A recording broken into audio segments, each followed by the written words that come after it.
begins to fall and the intersection is burning. Another man who was beaten staggers up as a black preacher seems to pray over him. Would a fast and firm police response have kept the violence that began here from escalating? The Los Angeles Police Commission is now investigating.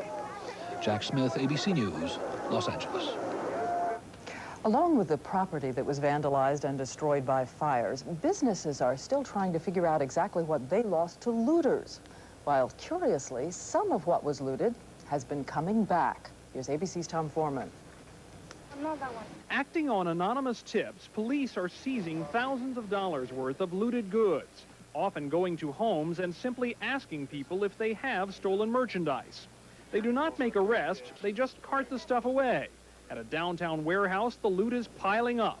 Sofas, stereos, tennis shoes, plastic flowers, a washing machine. People realize that I could go to jail, I could be arrested. You know, I have a family to support. I have children to raise. I can't go to jail. Police here say they are not arresting people for just possessing stolen goods because they believe many residents with no previous criminal records became caught up in the action. Churches asked people to turn in stolen goods. Now they are finding property and donations for riot victims left on their doorsteps.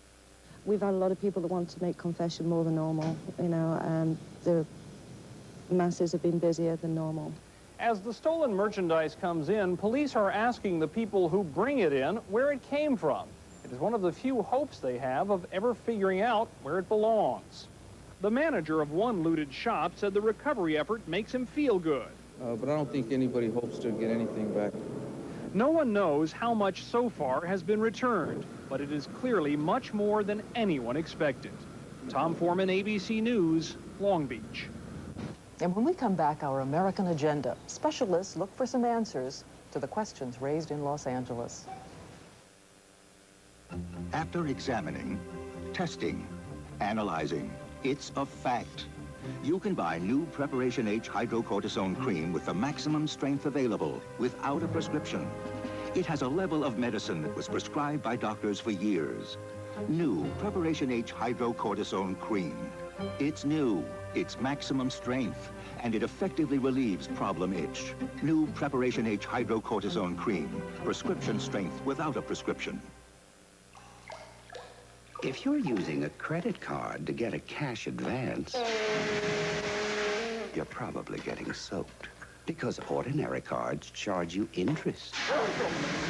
Right from day one. Which is why you should use the Discover card. Just pay your full monthly balance and a small transaction fee, and we'll give you cash, interest-free. So you can avoid taking a bath. It pays to Discover. My granny's spaghetti recipe. With ordinary grated topping? Oops. Some are 1/3 fats and fillers, but Kraft is 100% grated Parmesan for 100% great taste. Granny would approve. I tried Grape Nuts for a week, and I feel great. Grape Nuts, the fat-free natural energy source. Try it for a week. Breakfast with Grape Nuts helps keep me going all morning. Does your cereal do that? What are you waiting for? Post Grape Nut cereal. Try it. With all the pictures of South Central Los Angeles these past few days, the grim neighborhoods, the poverty, we've heard a lot of people asking a question. Could the people who live there do more to make their lives better for themselves? For instance, what about housing? Well, keep this in mind. The supply of low-rent housing units fell to its lowest level in 20 years at the end of the 80s. That's bad enough.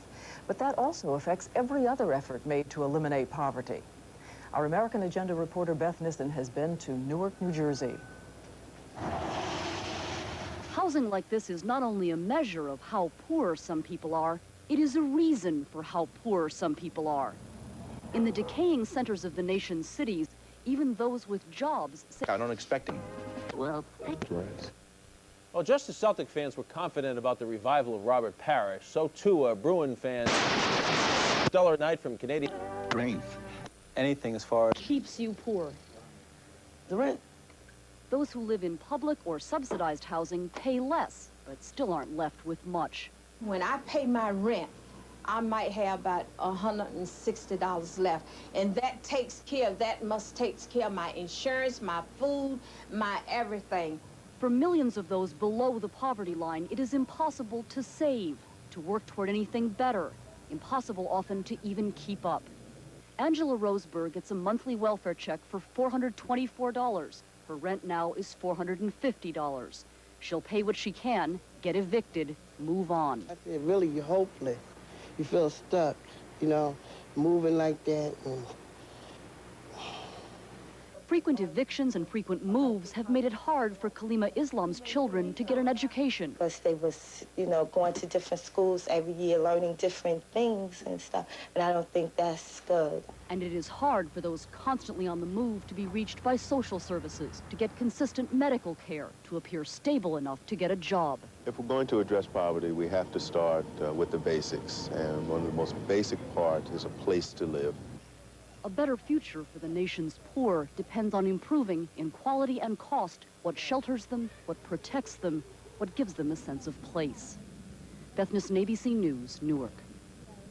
So how can those in poverty be given access to affordable housing, health care, all that it will take to lift them out of poverty, and at a time when the government is trying to cut back on spending? Well, in Atlanta, they've begun to seek their solutions elsewhere. Our agenda reporter Rebecca Chase is there. Beyond the bright skyline of Atlanta is a darker side. Neighborhoods where you can see why Atlanta is the second poorest city in the nation, with high rates of school dropouts, infant mortality, and crime. That's not Bangladesh, and that's not Addis Ababa, and that's not Lusaka. That's Atlanta, Georgia.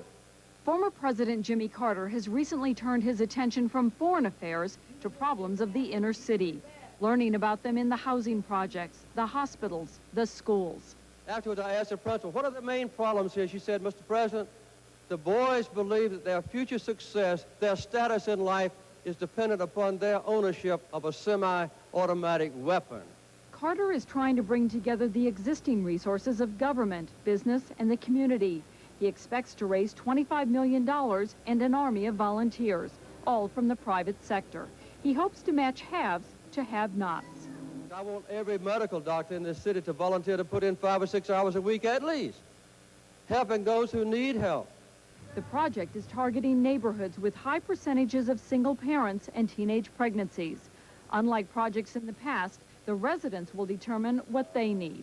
We need to take a family like that is housed in these bad housing situations and really not only give them a better place to live, but we also must change their life.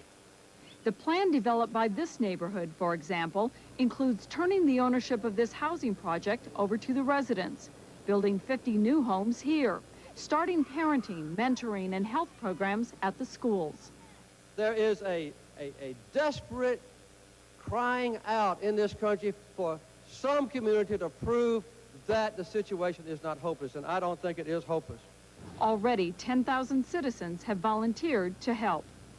Rebecca Chase, ABC News, Atlanta. In presidential politics today, the AFL-CIO Executive Council has unanimously endorsed Bill Clinton for president. The council includes the powerful Teamsters Union, which backed President Bush 4 years ago. 3 more presidential primaries today, but virtually no suspense. Voters in Indiana, North Carolina, and the District of Columbia were choosing delegates to this summer's political conventions, with President Bush and Governor Clinton the overwhelming favorites in all 3. A powerful member of the House of Representatives has been indicted for bribery. Pennsylvania Representative Joseph McDade is the senior Republican member of the House Appropriations Committee. He was charged today with taking $100,000 in bribes and gifts from defense contractors doing business with the government. Congressman McDade says he expects to be exonerated. In our next segment, why are Europe's highest paid workers out on strike?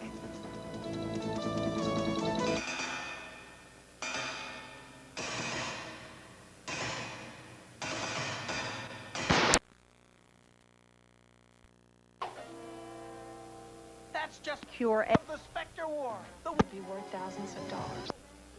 Rose? That's a